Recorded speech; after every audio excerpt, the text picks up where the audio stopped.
It's going to be one of the busiest weeks of the year with a QRA refunding announcement on Monday. Then we're going to get a BOJ meeting, a Fed meeting, earnings from Microsoft, Apple, Amazon, and Meta. We're going to get this appeals court hearing starting on tariffs. We're also going to be getting this self-imposed trading deadline on August 1st. And we'll also be getting a big job report. So this week carries a lot of risks with it and a lot of uncertainty, the outcomes of which could really have a very big impact, I think, on what happens maybe for the balance of the year, depending upon how these earnings go and how the decisions come out. And we'll have to kind of see how that plays out. It is, as I mentioned to members on Friday, it is surprising to me to see, implied volatility at such low levels, and even on the VVIX trading at such a low level. And, that's partially because realized volatility has been really low, but hard to believe that realized volatility is going to stay this low given all these events that we have coming this week. And the one event that I think is going to be the most important event is actually the BOJ meeting, because now that there's an agreement or a framing of a trade deal, it looks like the BOJ is expected to maybe start signaling that rate hikes could come again later this year. And it's very clear that Japan has a bit of an inflation problem. And when you look at the 10-year JGB, it's had a really big move. More recently, this has been a major level of resistance, and you can see that we're starting to show signs of breaking out and pushing above that 160 level. And when you go back and you look at it over a longer time frame, you'll see that this is a level that we haven't been at in decades. You got to go back to 2008. And really, if we break out above this area, it could result in us going all the way back to about 1.9% on the 10-year. And you can see the same thing happening really on the Japanese 5-year, where the 5-year has moved back up towards the upper end of the range. In fact, this week, it had the highest closing week, really going also back to about 2008. So again, we're looking at a period in time where, rates in Japan are at a very critical, I think, inflection point. Because if they push higher, that will just mean that rates globally probably start pushing higher. I mean, Japan has been the low anchor point for the entire globe for about a decade now. And one has to think, if the floor on the anchor is lifting, that rates globally will need to adjust to that. The other interesting thing is really where, some of these spreads are. When we look at a US 10-year minus a Japanese 10-year, you can see that this spread is sitting on an important level of support right here around this 280 area. It's bounced off of it once in April of 23, bounced off of it again in September of 24, bounced off of it again in March of 25, and here we are again. Interestingly, if we kind of go back and just think about what was happening in the equity market at that point, when we saw these types of movements, we could see that we had this SVB time in here. Then, of course, last year we had this yen carry trade that was kind of in focus.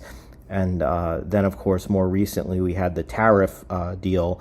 And right now there's nothing really going on, but typically you can see that when we've seen this type of movement in the spread, it's been typically accompanied by some form of volatility in the marketplace, and it's typically also been associated with higher VIX levels. Here you can see the VIX here you can see the VIX, and here you can see the VIX also. As the spread was coming down, the VIX was also pretty high. So it's interesting to see the spread at such an important point, and the VIX index really just at around 15.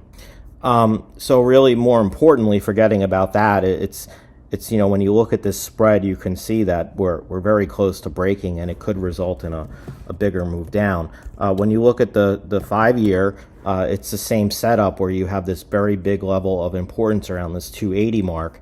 And if you add in the Japanese yen here, what's interesting is that the Japanese yen is diverging right now from the direction of the spread. And the last time this happened was May of 24 into that peak in July of 24. And then, of course, we saw the yen really begin to weaken in a material way. And you're seeing a very similar setup right now. I don't really know if that's a coincidence. I don't know if it's, something to go on with some sort of broader trade in the marketplace. It's really impossible for me to say, but I think it is noticeable. And generally speaking, we've seen, the yen trade with the spreads, not just in the 5-year, but also in the 10-year. And so it's possible that, the yen is a little bit too weak at this point, and we may see it begin to start strengthening again. Or it could be that the spread is too low and rates in Japan are too high and they need to start coming down again. And unfortunately, we really don't have a good answer for that. And we're only going to know through the lens of time and essentially what the BOJ says this week. If they give indications that rates are likely to go higher, then there's a good chance that we see the yen really begin to strengthen again, and we see rates in Japan move sharply higher.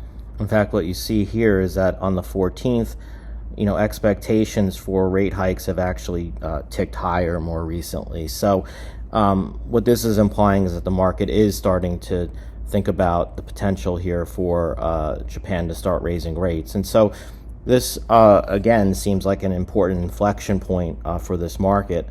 And when we look at even the cross-currency basis swap, this is a 5-year cross-currency basis swap, and you can see that this is also at an important point in time at the highest level since December of 2008. But really more importantly, you can see that we've been testing this region now really the beginning of the year.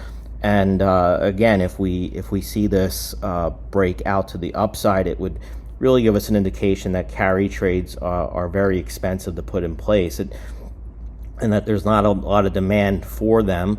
If we begin to see this move down, it would tell us that dollar liquidity is getting strong. Dollar demand for dollars is getting stronger, and could be an indication of the yen starting to weaken again. So when you look at where we are right now, it kind of is an important spot, just because, again, globally, the JGBs have been, again, the low anchor point of the world. And, to maintain this spread, if a 10-year in Japan, let's say, were to rise by 20 basis points, to maintain this spread, a US 10-year would need to rise by 20 basis points. So it kind of gives you a sense of the market is going to decide whether so we're at this point in time where if rates in Japan start moving in a significant way, we're either going to see spreads really start tightening, we're going to see the yen really begin to strengthen, or we're going to see rates around the rest of the world really rise in a much more significant way to kind of keep pace with what's happening there.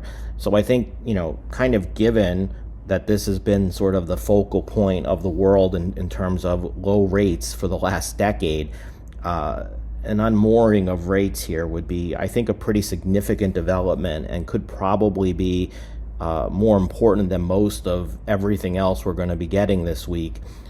And so, again, something to keep an eye on. It's probably under a lot of people's radars, but I just find where the positioning is right now in this to be the most interesting aspect of all.